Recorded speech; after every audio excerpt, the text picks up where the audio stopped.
he is God's minister to you for good. But if you do evil, be afraid, for he does not bear the sword in vain. This is Ministry of the Badge.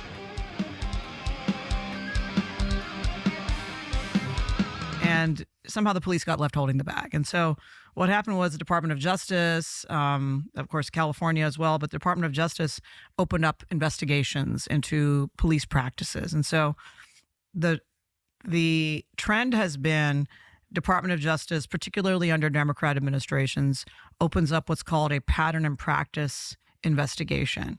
And they basically say that anytime one cop does something wrong, it must be because there's a systemic problem in the police department. There's poor training, there's ineffective policies, there's ineffective resources, or there's racism. There's always racism that's underlying most of these police consent decrees is racism. And I'll talk about current examples as well. But so cities, by the way, I mean, you've all seen this in prosecutions. When the federal government comes after you with its endless resources and its punitive scope of measures that it can apply, even America's biggest cities with tens of billions of dollars of budgets, they quake because it can become very expensive and it can become a politically charged football to continue to have these federal court hearings and judges and all of that. So what typically happens is the DOJ says, hi, we are from the government. We think that you're a racist and we'd like you to enter into a consent decree where you, the city, is going to pay Bob over here, who works at a big white shoe law firm, several $1 million to monitor your compliance with this. I mean, this is a binder. Some of the consent decrees are longer than this, hundreds of pages long of minutely detailed orders of what they're supposed to do to improve their police practices. And who comes up with those guidelines? The lawyers in the civil rights divisions of the United States Department of Justice. Do they have a lot of experience policing big cities? They have no experience policing big cities. Some of them have probably never met a cop in the wild. In Seattle and Portland and all of these cities being under consent decrees, no federal judge ever looked at the evidence and found that the United States Department of Justice actually proved their case that there was systemic racism or systemic improper training. It was lawyers like the ones I described earlier who don't have much trial experience, looking at a dry paper record, and by the way, over the last several years, sitting in their living room doing it because they were working from home during COVID. So in their home, looking at paper and selectively cherry picking evidence from these records that they forced the cities to turn over, reaching conclusions. Not reaching conclusions that a jury agreed with or that even a federal judge saw the evidence of, but simply bullying American cities into compliance. I want to speculate about motives, but it has made our cities less safe. It has made us pay for the cities to become less safe. So that's particularly galling. We have to pay some person eating at Morton's on our dime and attending conferences on our dime, and cops who are people who put their lives on the line for us every day are made to feel ashamed of their jobs, and America's less safe. But we also have to all be punished collectively. Back to the point of collective punishment. We all have to suffer because there's one bad cop or two bad cops. Can you imagine how many? I don't really understand. Well, I mean, it's one thing to say in an MSNBC segment there's systemic racism, but if you're a civil rights division attorney, you have to prove it, correct? You should have to prove it, but as I said, no jury has ever agreed with the. But what are the DOJ. measures? Goals have they accomplished in a decade? Are things better in that city? Are the people safer? What are we getting in exchange? Some of these consent decrees, Tucker, cost cities over the course of this 10 years. Just forget the monitor who's getting paid $10 million on average.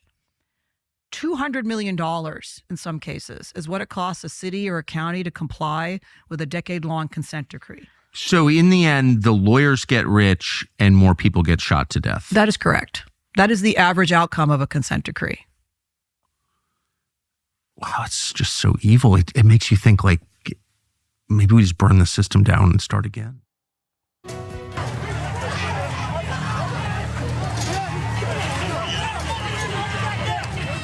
Developing tonight, chaos in the middle of Capitol Hill with 23 people arrested. Glad you're with us. Hi, everybody. I'm Michelle Esteban. The chaos unfolded after a religious pro-life group put on a concert at Cal Anderson Park. That is when counter-protesters showed up, insisting the whole thing was meant to intimidate the trans community. KOMO's Ryan Sims has more from Cal Anderson Park tonight. And Ryan, this got so intense that safety reinforcements were actually brought in. That's right. As you mentioned, 23 arrests so far. That is how it is as the night comes to a close. Now, you can see that the park is largely clear right now, obviously peaceful, but that was not the case today. As you mentioned, reinforcements had to be brought in the forms of Washington State troopers. They had to provide reinforcement to all those SPD officers at the height of this chaos. Again, 23 people are now in custody after the catastrophe and really all the destruction today. Going forward, we are told that all those people arrested could face charges of both obstruction and assault. As for what occurred, counter-protesters showed up here speaking out against a concert organized by a group called On Fire Ministries, a religious pro-life group that promotes a two-gender ideology, with critics, though, calling it anti-trans and anti-LGBTQ. In response to everything that happened, one of the counter-protesters told us she is angry with the city for allowing this concert to even happen here, while one of the actual concert goers says she means no harm. This is what they both told us earlier. Isn't that something how when you watch these protests go on, listen to the words that they use. The bottom line is, ladies and gentlemen, this is the result of these consent decrees and lack of leadership at the top in our elected officials. When you watch those videos of our sisters and brothers in blue, and when you read the headlines battling against Antifa and protecting Christians, and it always spins into a connotation where somehow you guys who wear the badge are the occupying force that are just coming in and bashing people, when in fact none of that is true. The reason why I played you part of that interview with Harmeet Dillon and Tucker Carlson, I want you to understand how far and deep the battle against cops really are. And it goes to the deepest parts of our society, and more to the point, to the deepest parts of some of our leaders. Shame on some of our leaders for taking the stances that they take against police officers. I'm not here to be political on Ministry of the Badge, but politics, unfortunately, is involved. And when you see these kind of reactions from our leadership, who are supposed to be our servants, people that we vote in, and they're only taking a stance against certain sectors of our society, and it sure always seems that they are taking a stance against police officers.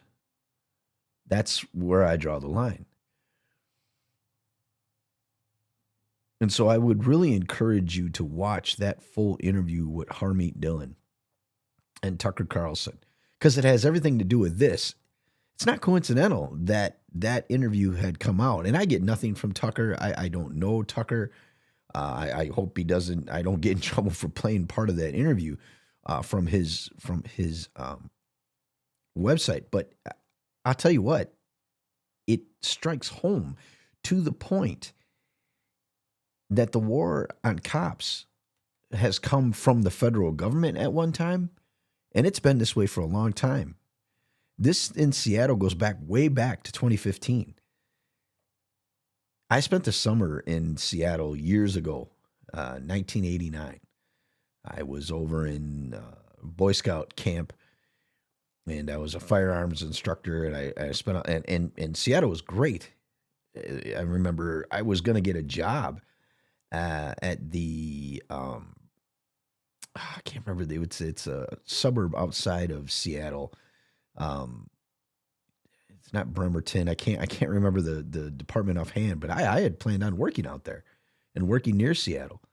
I'd gone to Silverton a few times, and the men and women on that police department, like other police departments around the United States, Minneapolis, um, Louisville, Kentucky, some of these police departments that were targeted by the federal government. When you watch that full interview, the reason why I'm doing this Ministry of the Badge is because I want you to understand, those of you who are in those situations, those of you who are trying to live up to expectations that are just completely unreal, that were made up for you, that shame on our leaders that they put on you to make you feel as if though you are unworthy to do the job that you're doing. And for some reason, they want to make it out to be that it's your fault and you're just not compassionate enough. You're just not, handling things right. And certain groups feel so downtrodden by you. Well, that's all just plain garbage. Because as that interview said, not a single time did the federal government prove in a court of law, when they actually took these cases to court, did they win. That's telling, ladies and gentlemen. That's telling. The reason why I have this Twitter feed up here, this is the Seattle Police Officers Guild. I was once part of my what we called our association. They call it the Seattle Police Officers Guild. I just wanted to show you and read this. This to me, officers, we do a job, and you guys who do a job out there, you ministers of the badge, you do a job that, as I say all the time on this show, most people will not do. They just won't. And they can't understand when you do the job you do. And they can't empathize with you because they don't know what it's like to have that calling upon their life. But I've seen a lot of these kind of statements given by association members, presidents, so on and so forth, that is almost a cry for help. And we're not that cry for help people. Cops come to help people. We don't want the help. And that's maybe that's some of the problem. But when it comes to doing our jobs, this letter pretty much sums it up. And I hope, I don't know any of these folks. I don't know this particular person who wrote this. I don't know them. But I felt so strongly, this pressed upon my heart to come on and do this Ministry of the Badge for you. This war on cops and these consent decrees that are being given and hopefully taken back by the federal government, unnecessarily so, that they were actually put upon these departments. And now that we have a administration that is very pro law enforcement, they want to change things and bring things to where they should be. And that's the rule of law, and that's the rule of order. So I'm just going to read you some of this. And I'm not going to read the whole thing, but we're going to, public safety in the city of Seattle continues to be politicized, and violent Antifa criminals once again dominate Seattle's public safety conversation with their insane use of political violence. This is Seattle's public safety political reality. Over 700 police officers have fled this city in the past decade. This is due to the public safety political decision by our elected leaders, activist pressure, and for their lack of action against Antifa criminals who continue to dictate public safety in political terms. The remaining police officers in this city are tired. Our community is tired. This is Seattle's public safety political reality. He says this several times in this piece.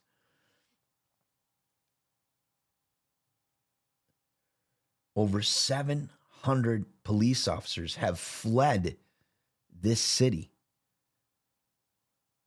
Ladies and gentlemen, of Ministry of the Badge, this is not the only department that has happened to. And the terminology that he's using, and they have fled.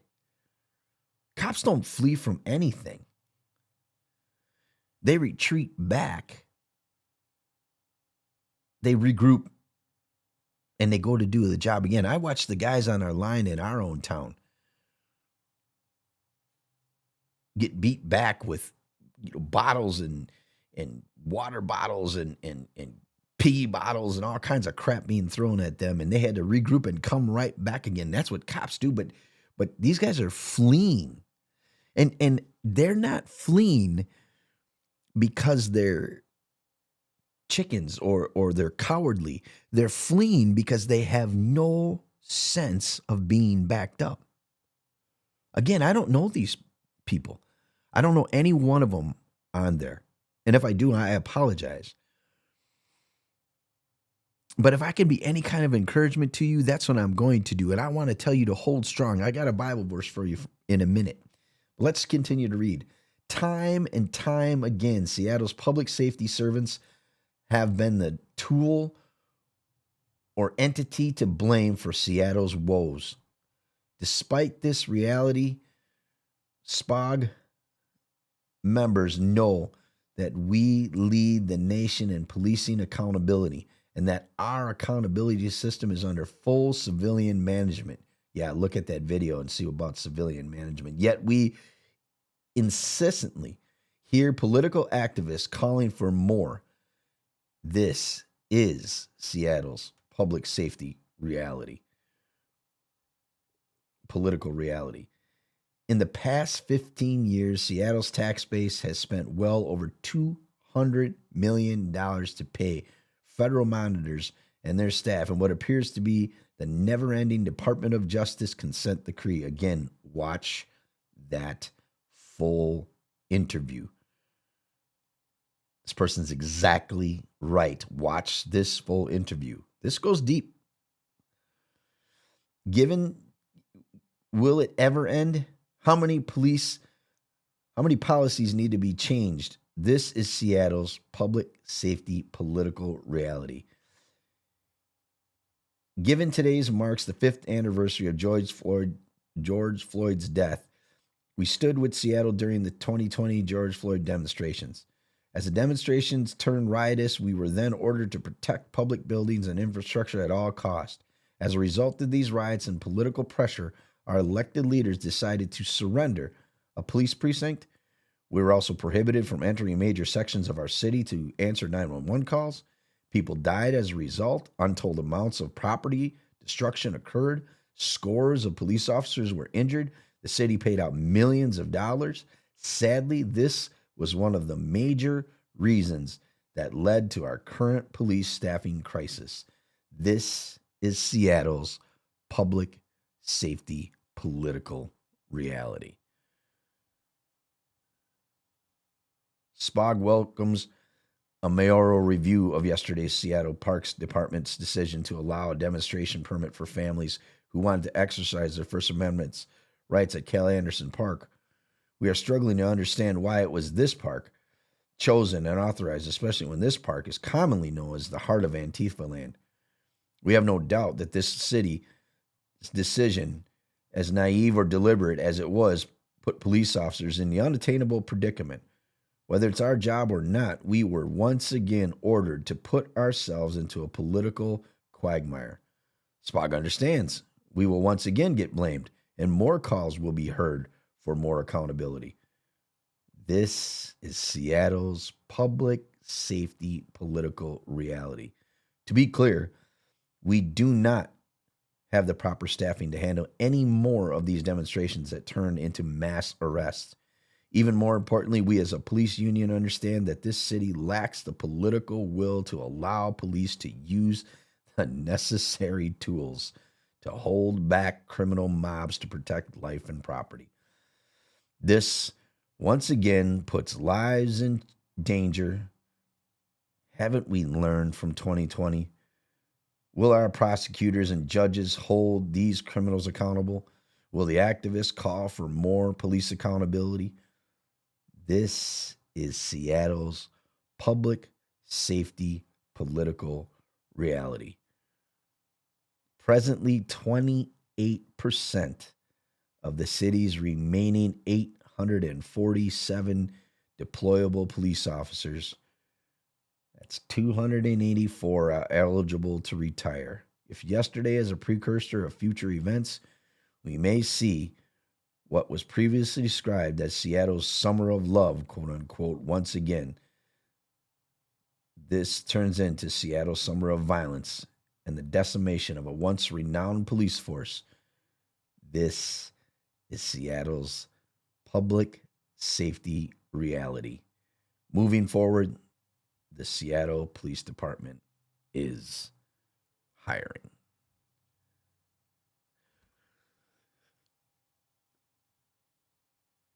When you hear this, it's disheartening. And I know every single one of you out there who tunes into Ministry of the Badge feel what these guys are going through, because at one time in your career, you felt this. And in the last 10 to 15 years, we've really felt this. And he says it. They say it. All the political tools and all the tools that we know to do, you send us through all kinds of training, knowing full well we know how to do our jobs. And in every way, shape, or form, you try to hold us back because nothing, quote unquote, looks good. What a shame. What an absolute shame. And Tucker says it in the interview. It seems pretty evil that you would stick up for the criminal and bash the cop. He doesn't say it quite like that, but he says, he references, it's evil to let your city be shot up. It's evil to allow these kind of things to happen. And it's one thing to, notice it says in there, it's one thing to hold political protests, which happened in our city of Kenosha. It happened there. And then it turns into what it always turns into, and those are riots. Look into the history of how these things occur. This is flat out communism at its best, especially if you can disrupt the police. Again, I'm not going to get too political here on Ministry of the Badge, but it is what it is. And I'm sick and tired of my brothers and sisters around the country getting bashed for something. And they say we're in a political quagmire. We're stuck, and we're going to be the ones blamed. Because none of you want to actually do the hard thing and get control. And none of you actually want to do the hard thing and make laws so people have to follow them. And none of you want to prosecute because everything looks bad, or you agree with it. So it's one of the two, is it not? Go back and watch Ministry of the Badge when I talk about evil. Evil isn't afraid of good. Evil attacks good. This particular case that they're talking about in that park was a Christian group who were there to establish that this is Christianity and we're not going to take this. And whether or not they were in the heart of Antifa land, maybe only people in the locals know that. But Christians are told to bring the message to the people, and that's exactly what they did. And again, not knowing this group, not knowing who they are, being a Christian myself, that's exactly where they should be. And the police officers are going to be doing a job to protect those people, whether they were Christians or it was a Christians attacking the Antifa. They would have had to have arrested them, but it wasn't like that. And then when you have the leader, the mayor, come out and bash the Christians, well, that's easy. That's low-hanging fruit. But I'm going to tell you this. It is pure evil and completely against God's order of things. And this is why you're being attacked, Seattle Police Department. And you're right. You've upheld a standard that was forced upon you, but not just because it was forced upon you, because you do want to live up to a standard. You do want to hold a high standard of being police officers who don't cross lines, who are part of the community, who really do care about the people. And when the job needs to be done, you want to be able to do your job so you can protect those people. That's exactly right. Shame on you, leaders of Seattle. Yeah, like you care what some guy from another part of the country says about any of you. See, that's the problem. But you, the constituents of the Seattle, you, the ones who are Christians out there, you, the ones who back your police, whether you're Christian or not, stick up for these guys. Because just like he said, if you suddenly have all these guys quit, and I'd be willing to bet a lot of them are going to quit, they're going to retire. 700 of them fled, according to this letter. That's crazy. While the iron is hot, while you have an administration that's in office willing to back the police, stick up for these guys. Tell your leaders you no longer want it like this. There are countries where you go as a cop, you're not even liked. I was told by a cop from England, and some of you who are out there, if you listen from England, maybe you can attest to this. He said, you don't tell anybody you're a cop when you're in England. He came over here, went to one of our malls, and they thanked him for his service, and he was like, you've got to be kidding me. Do you want it like that here in America? Is this what you want?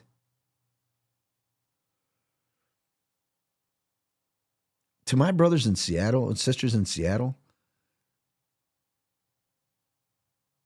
to my brothers and sisters in Minneapolis, in Louisville, Chicago, Atlanta,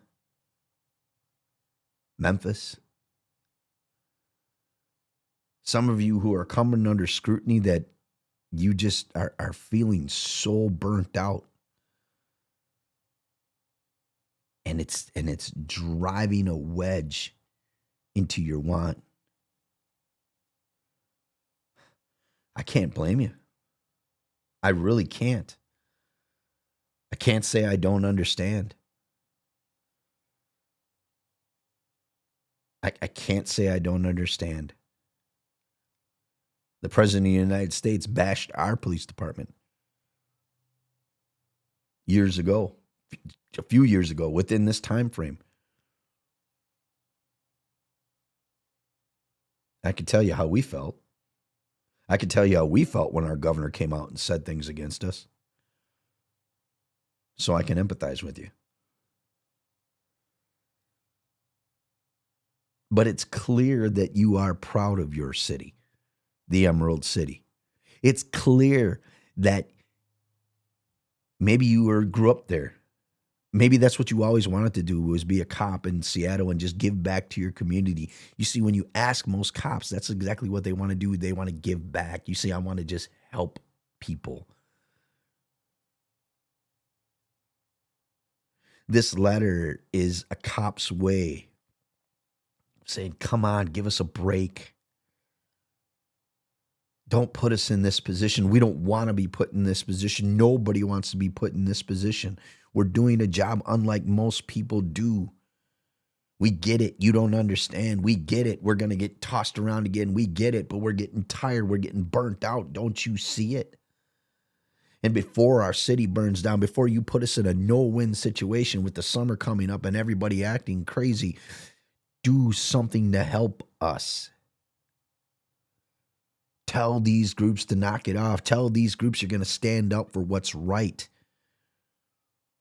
You're not going to go to every fringe organization and stick up for them. Look at these fringe organizations around the country, ladies and gentlemen.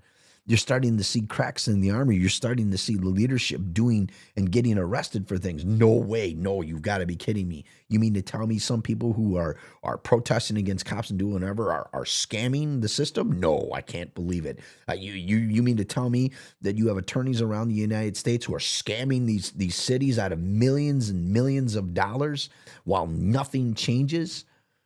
You're going to tell me with this consent decrees all over the United States that the crime rates go up 60% in some areas? Oh, no way.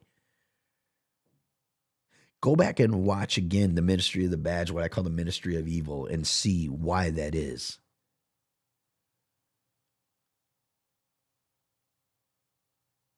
Ladies and gentlemen, you're going to see it again. In this world and in this life, there will be troubles, the Bible says. It's clear. And those of us who wore the badge at one time and those who still wear the badge and are ministers for good face opposition unlike most will ever see in their lifetime. A soldier who goes to war sees it concentrated. I say it this way. They see it concentrated. It's like concentrated orange juice, right, without the water. They see it all in one shot. They get that bitter taste all in one shot. And it takes a toll. But a cop has it a lot more potent. And it's diluted maybe a little bit. Right? Maybe he doesn't taste the original bitterness. I mean, there are a couple times he'll see just horrific things and he'll have to compartmentalize that and put that off. And when you have leadership that does this to you, it only adds to that, as they say in this letter, that burnout. This war that's on you is not an easy thing to deal with. So let me encourage you this way, the best way I know how. Have I not commanded you? Be strong and courageous. Do not be afraid. Do not be discouraged. For the Lord your God will be with you wherever you go. Joshua 1:9. I don't want you to be discouraged, but I can tell you I understand. But know your God will be with you wherever you go. You are doing a job that no one else will do. And you've been called to do it.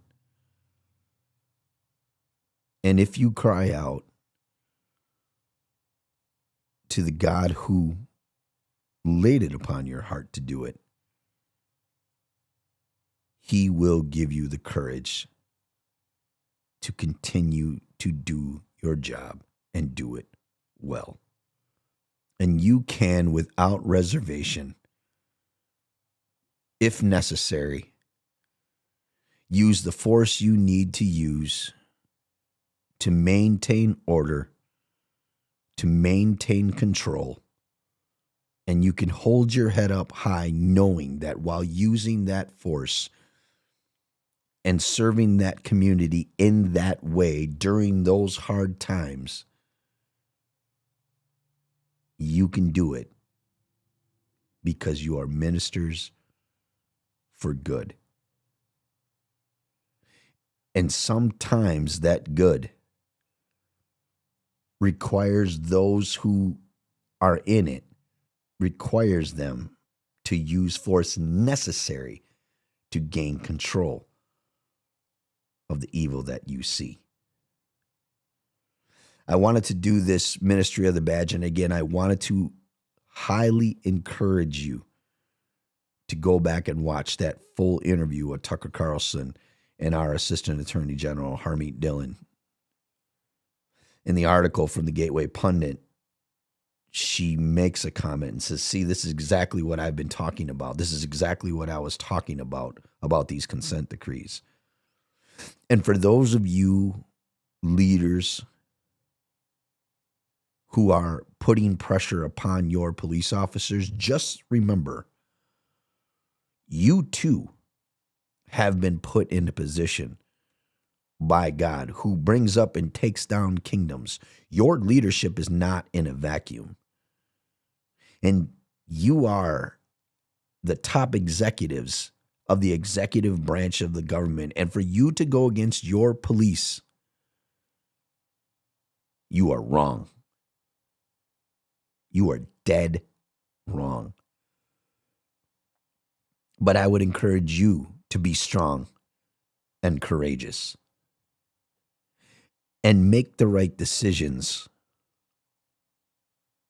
for the men who serve under you and serve with you, because you are ministers for good.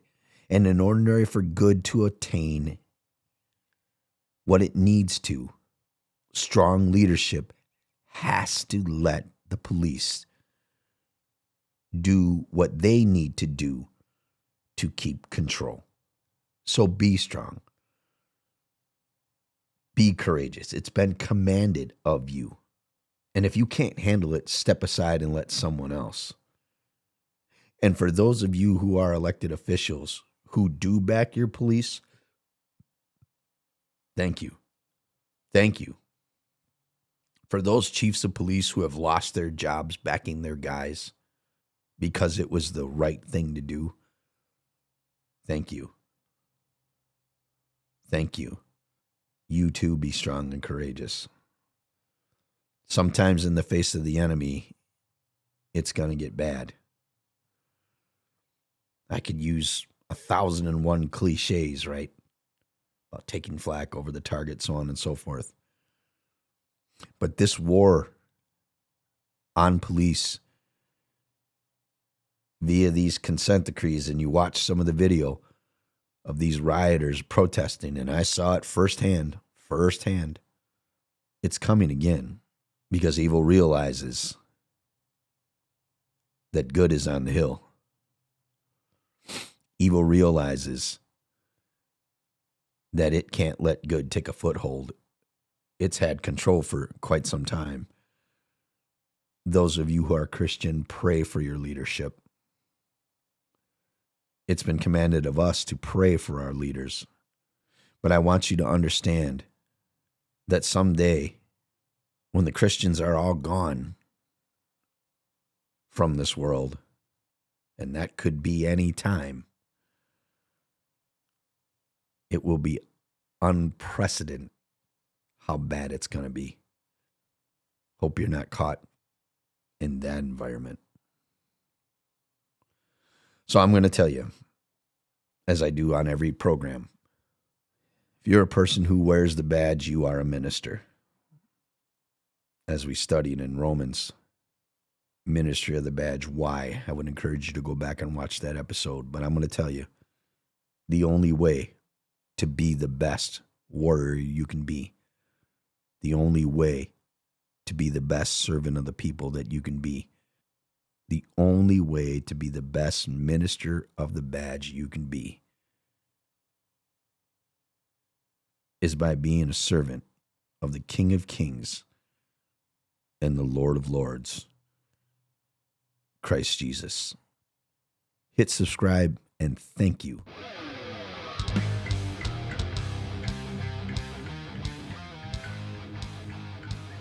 For he is God's minister, an avenger to execute wrath on him who practices evil. You've been listening to Ministry of the Badge.